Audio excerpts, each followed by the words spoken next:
விஜய் அவர்களுடைய மனைவியான சங்கீதா விஜய் அவர்கள் ரீசெண்டா விஜய் அவர்கள பிரியறதற்கு, அதாவது விவாகரத்து கோரி கோர்ட்ல கேஸ் போட்டிருக்காங்க அப்படிங்கிற செய்தி வெளியாகி, எல்லோருக்குமே மிகப்பெரிய ஒரு அதிர்ச்சியை ஏற்படுத்தியிருக்கு.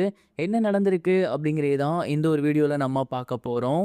தமிழ் திரையுலகத்துல நம்பர் 1 நடிகரா இருக்கக்கூடியவர் தான் தளபதி விஜய் அவர்கள். ரீசெண்டா தமிழக வெற்றிக் கழகம் அப்படிங்கிற கட்சி ஆரம்பிச்சு, வரப்போற சட்டமன்ற தேர்தல்ல போட்டியிட போறாரு.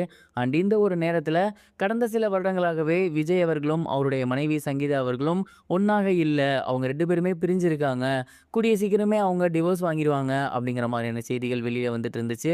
மேலும் அதற்கு தகுந்தாற் போலவே விஜயும் சரி அவங்களோட மனைவியும் சரி கடந்த 5 வருடங்களில் மிகப்பெரிய அளவில் வெளியே வரல. ஈவன் முன்னாடிலாம் கூட பார்த்தீங்கன்னா இசை வெளியீட்டு விழாவுக்கு வருவாங்க. பட் கடைசியாக தளபதி அவர்கள் நடிச்சிருந்த 4 படத்துக்குமே அவங்க வரல. அவங்க அப்பா அம்மா மட்டும்தான் வந்திருந்தாங்க.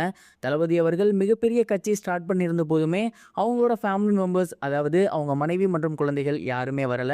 இதற்கு முதல்ல ரீசனா அவங்கலாம் லண்டன்ல இருக்காங்க, அதனால தான் வரல அப்படிங்கிற மாரி சொல்லப்பட்டிருந்தாலுமே, இன்னொரு பக்கம் அவங்க யாருக்குமே இது பிடிக்கல, அவங்கலாம் பிரிஞ்சு தான் இருக்காங்க அப்படிங்கிற மாரியான செய்தி வந்திருந்துச்சு.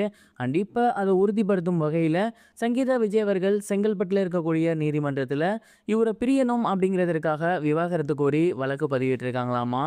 இந்த ஒரு விஷயம் ரூமராக இருக்கும் அப்படிங்கிற மாரி தான் எல்லாருமே நெனச்சுக்கிட்டு இருந்தோம். பட் நெறைய அஃபிஷியல் ஆர்டிகல்ஸ்லயே இந்த ஒரு விஷயம் வந்திருக்கு. ஸோ இதெல்லாம் வச்சு பார்க்கும்போது ஒருவேளை உண்மையாக இருக்குமோ அப்படிங்கிற ஒரு கேள்வி வருது. அதே நேரம் இன்னொரு பக்கம் ரசிகர்கள் என்ன சொல்றாங்க அப்படின்னா, தளபதி விஜய் அவர்கள் இப்ப கட்சி ஸ்டார்ட் பண்ணதிலிருந்தே தொடர்ந்து அவர் மேல ஏகப்பட்ட அவதூறான விஷயங்கள் பரப்பி வந்துட்டு இருக்காங்க. ரூமர்ஸ பரப்பி வந்துட்டு இருக்காங்க. அதுல ரொம்ப முக்கியமான ஒரு விஷயம் தான் விஜய் அவர்கள் அவருடைய மனைவிய பிரிஞ்சிருக்காங்க அப்படிங்கிறது. அண்ட் தேர்தல் வரப்போற நேரத்துல இந்த மாதிரியான ரூமர்ஸ கிளப்பி விட்டா கண்டிப்பா அவருடைய இமேஜ் அப்படிங்கிறது கீழே இறங்கும். அந்த ஒரு காரணத்துக்காக கூட இந்த மாதிரியான விஷயங்கள எதிர்கோஷ்டி பண்ணியிருக்கலாம்.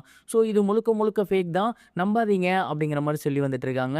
இன்னும் ஒரு சிலர் கடந்த சில வருடங்களா நடந்த முக்கியமான விஷயங்கள் எல்லாத்தையுமே எடுத்து வச்சு, ஒருவேளை உண்மையாக இருக்க வாய்ப்பு இருக்கு அப்படிங்கிற மாரியும் சொல்லி வந்துட்டு இருக்காங்க. உண்மையோ பொய்யோ, பட் இப்ப இந்த ஒரு நியூஸ் ரொம்பவே வைரலா போய்க்கிட்டு இருக்கு. சங்கீதா விஜய் அவர்கள் இந்த ஒரு விஷயத்த கருத்துல கொண்டு அவங்களோட சோசியல் மீடியா பேஜ்லயோ அப்படி இல்லைனா ஒரு அறிக்கை மாதிரியோ வெளியிட்டாங்க அப்படின்னா ரொம்பவே நல்லா இருக்கும். ஏன்னா தளபதி விஜய் அவர்கள் இப்ப மிகப்பெரிய ஒரு கட்சி தலைவராக இருக்காரு. இந்த ஒரு நேரத்துல இந்த மாதிரியான ரூமர்ஸ் கண்டிப்பா அவருடைய பேரை டேமேஜ் ஆக்கும் அப்படிங்கிறதுல எந்த ஒரு சந்தேகமும் கிடையாது. அந்த ஒரு காரணத்தினால தான் சங்கீதா விஜய் அவர்கள் ஒரு அறிக்கை ஒண்ணோ அப்படி இல்லைனா வீடியோவோ வெளியிட்டிருந்தாங்க அப்படின்னா ரொம்பவே நல்லாயிருக்கும். அண்ட் எல்லா ரசிகர்களுமே இப்போ இந்த ஒரு விஷயத்த எதிர்பார்த்துட்டு இருக்காங்க. தளபதி விஜய் அவர்களுடைய ரசிகர்கள் எல்லாருமே இது ஃபேக் நியூஸா இருக்கணும் அப்படிங்கிற மாரி தான் வேண்டி வந்துட்டு இருக்காங்க.